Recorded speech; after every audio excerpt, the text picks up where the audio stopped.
RAM, रोम। रोम जो होता है फैन, आप लोग देखे हो कूलिंग फैन, प्रोसेसर उसके नीचे होता है, उसी के नीचे आपका प्रोसेसर होता है, जस्ट उसी में, उसी के बगल छोटा सा तो आपके रोम मिल जाएगा।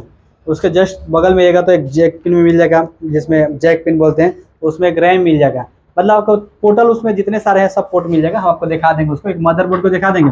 अब मदरबोर्ड के जितने सारे भाग हैं उसमें क्या क्या चीज़ लगा है, ट्रांजिस्टर और जितने सारे चीज़ें सब आपको दिखा देंगे। पहले रोम, रोम का पूरा नाम क्या होता है बताइए? Read only memory. इसे हम लोग क्या पढ़ते हैं? Read only memory. अब देखिए इसका नामे में है रीड ओनली, क्या कर सकता है? Read only. खाली क्या कर सकता है? केवल पढ़ सकता है। क्या कर सकता है?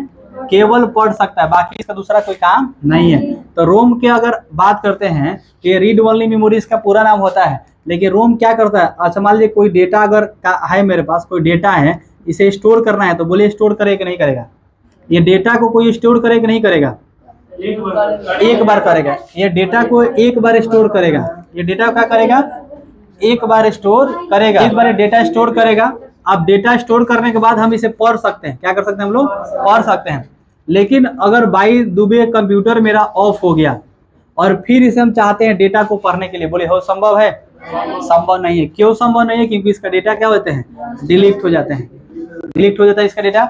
आप सिंपल समझिए, रोम में डेटा स्टोर नहीं होता है।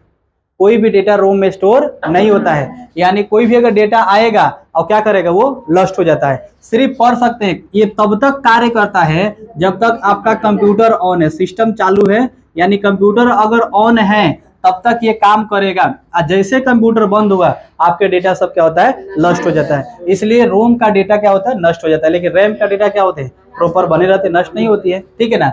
अब इसमें अगर हम बात करते हैं तो ये ठीक है, इसमें अगर हम डेटा को डिलीट करते हैं, अगर मान लीजिए कि इसमें से डेटा अगर हम डिलीट करते हैं तो अंडू करने का जो होता है, मतलब चाहेंगे कि फिर इसे बैक से ले सकते हैं तो ले सकते हैं? बताइए, हम लोग नहीं ले सकते हैं। मतलब डिलीट हो जाएगा तो फिर डेटा आप नहीं निकाल सकते फिर नए। सिर्फ इसका मतलब समझे ना कि रोम जो काम करता है सिर्फ रीड करता है, पढ़ता है। जैसे आप समझिए, रैम का काम जो होता है कंप्यूटर को स्टार्ट करना होता है। अगर कंप्यूटर आपको स्टार्ट करना होगा तो किसका आवश्यकता पड़ता है? रैम का आवश्यकता पड़ता है। ये कंप्यूटर को स्टार्ट करेगा, रैम ही स्टार्ट करता है। अगर आप रैम को, कंप्यूटर को स्टार्ट कर दीजिए और रैम को खींच लीजिए, तब भी आपका कंप्यूटर चलता रहेगा, बंद नहीं होगा। क्योंकि एक बार स्टार्ट कर दिए तो चलते रहता है। लेकिन क्या होगा कि आपका डेटा लैप्स हो जाएगा।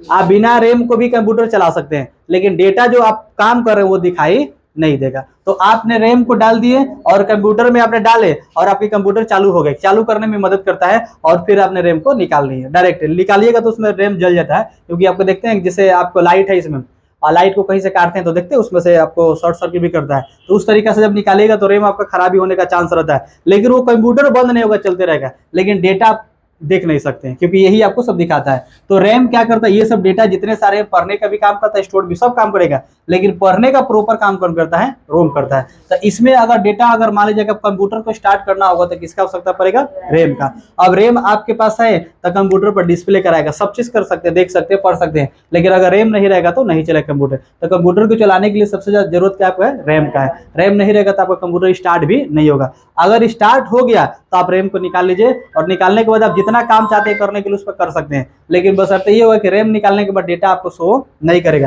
कंप्यूटर ऑन रहेगा लेकिन डेटा नहीं दिखेगा। तो डेटा को चलाने के लिए किसका आवश्यकता पड़ता है? रैम की अगर बात करते हैं तो रोम कई प्रकार का हो जाएगा। एक क्या हो जाएगा आपका?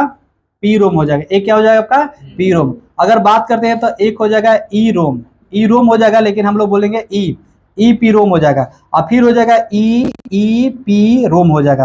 अब हम बात करते हैं तो इसी में आपका ये प्रोग्रामर है, पी से प्रोग्रामर हो जाता है, आई से इरेजर होता है, ई से इलेक्ट्रिक इरेजर हो जाता है। अब ये प्रोग्रामर रीड वाली मेमोरी है, ये जो होता है आपका इरेजर होता है, मिटाने वाला। इसमें अगर बात करता है इलेक्ट्रिकल इरेजर आपका प्रोग्रामर रीड वाली मेमोरी होता है। तीन तरह से इसमें आपको आ गया